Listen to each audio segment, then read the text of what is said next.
At the Global Investors Summit in Andhra Pradesh, in conversation with ThePrint is Andhra Pradesh Finance Minister Buggana Rajendranath. Thank you for speaking to ThePrint, sir.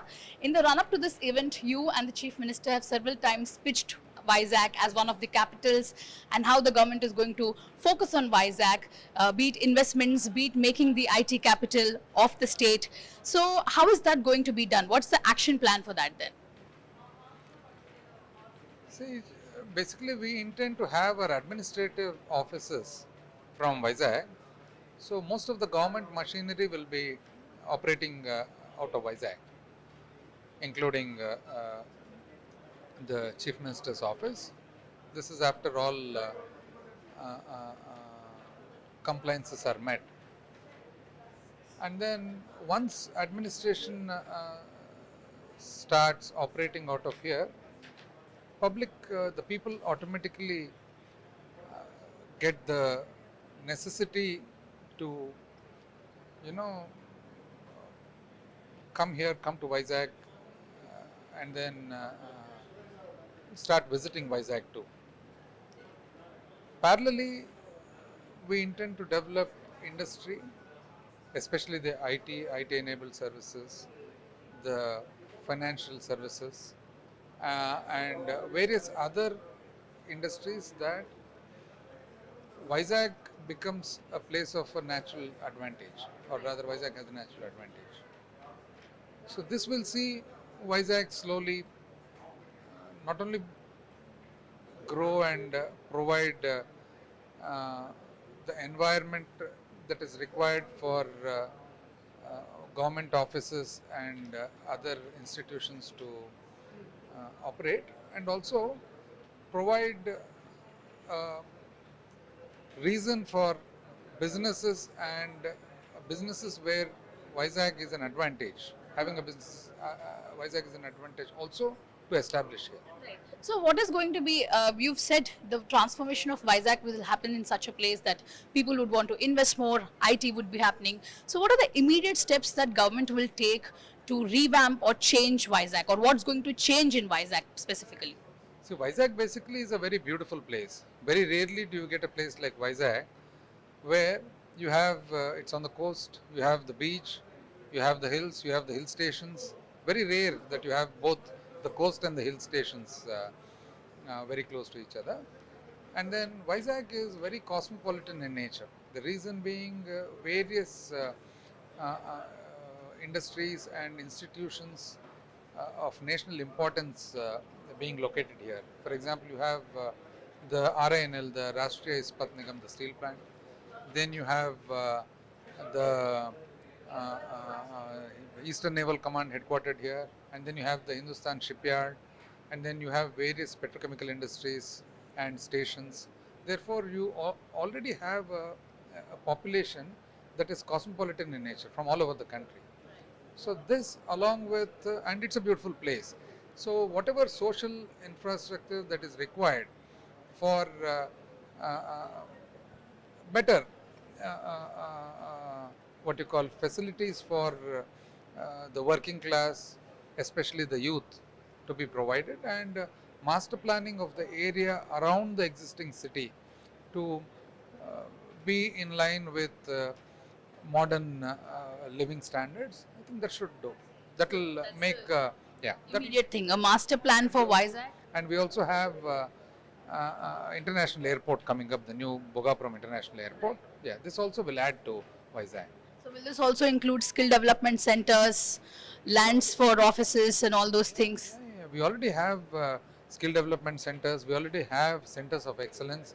We have one center of excellence in SEMS, the shipping related institute, and we have one center of excellence in the MSME center Ankapalli. So these are centers of excellence where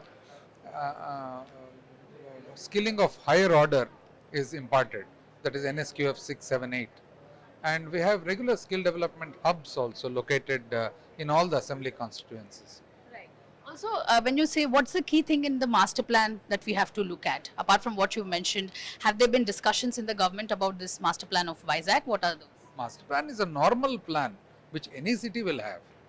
So probably, you can have better sorts of master plans where You see, as time passes by, the living standards and the type of infrastructure that is established is developing day by day. We are moving more towards green, more towards environment friendly, more towards open spaces, more towards cycle tracks, more towards saving of electricity, etc. Such plans keep on what you call developing world over. So we can follow the best practices.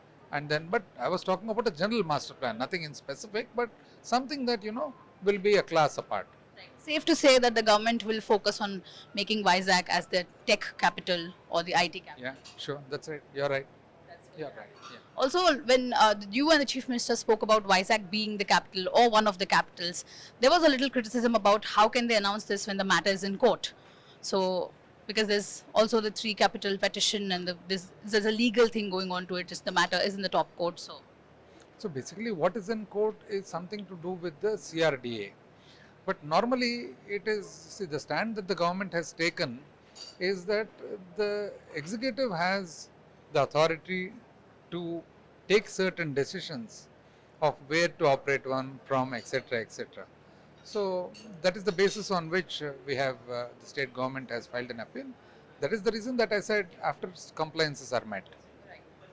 There's also been criticism for Andhra Pradesh finances, the position of finances, criticism on how revenue expenditure is a lot more is being spent on welfare schemes, but capital expenditure is lot less on investments, and the debt is rising. We've seen the recent issue where government employees have complained about the salaries not being paid.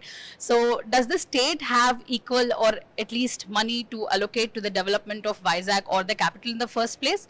And how do you deal with this whole criticism about Andhra Pradesh finances are not in a great shape? See, Andhra Pradesh finances are stressed just like all the other states and all the other countries. So there is a extra stress on Andhra Pradesh for two reasons. One, 2014, the reorganization of the state made Andhra Pradesh revenue deficit. And then subsequently 2014 to 19, there was no particular plan on which the state proceeded or moved. Everything was started towards the fag end, and all the projects that the erstwhile government has started were started without any proper financial tie-up being made. They were all left midway by the time the elections came. So there was no proper plan or financing or funding. So all these, along with a huge pendency of bills, were given as legacy to our government in 2019. And then came COVID. So all these put together, so they all in fact became quite difficult. How would you pacify the government employees who have been talking about salaries? There is a small delay once in a while. It is not that salaries are not being paid. All salaries are being paid. There might be a delay of 2 days or 3 days or 4 days. So our request to the employees is, the poor man on the street, this government is proud to say that we are responsible, but at the same time maybe a little more responsible towards the poor man on the street who has to fend for himself. So it is not that any employee is losing his salary or not getting his salary. There might be a 2 or 3 day delay, but then the poor man on the street, for whom a day-to-day life on a day-to-day basis is difficult, so we are a little more responsible towards the welfare of the poor man. So that maybe it could cause the delay in 2 or 3 days of the salaries, but then we'll get over this. Quick last question. Will there be equal focus on developing Amaravati as well? We've heard about your plan for Vizag, how the state plans to pitch it as IT capital.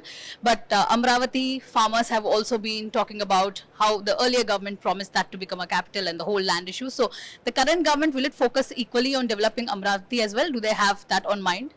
Yeah, we will develop. We will develop that area. Basically, the erstwhile government was not into building a capital, administrative. They were more into building a city. So for an administrative capital, that's what we have been saying from day one. A place like Vizag, all that you need is a few buildings to house the government offices and few buildings to house the residential needs, to address the residential needs. Whereas the erstwhile government wanted to build a huge city, which is very difficult in the sense no government has the financial capacity or the muscle or the requirement to build a city in itself. Now, for example, there is a small population of just a couple of lakh people, and then they have planned to have 8-lane roads. So, what are you going to do? And what is the expenditure that goes? So, we are going to build good roads, good drains, good water facility, everything, but how much ever is required, not something that is impossible or impractical for any government, not just AP government. Last question. Last time when the 3 capital bill was terminated or withdrawn in the assembly, the chief minister had said that we will come back with a better bill this time, better drafted. Is that happening anytime soon? Are we likely to see another bill being placed? I understand the matter is in court, which we discussed at the early of this interview, but is that happening soon? So that's an administrative issue. You'll get to know once it happens. Thank you so much. Well, that was Finance Minister of Andhra Pradesh, Buggana Rajendranath, and Andhra Pradesh today, the Chief Minister himself has proudly announced that they've chalked in crores worth MOUs of investments for the state. This is Rishika Sadam from the Global Investors Summit in Andhra Pradesh.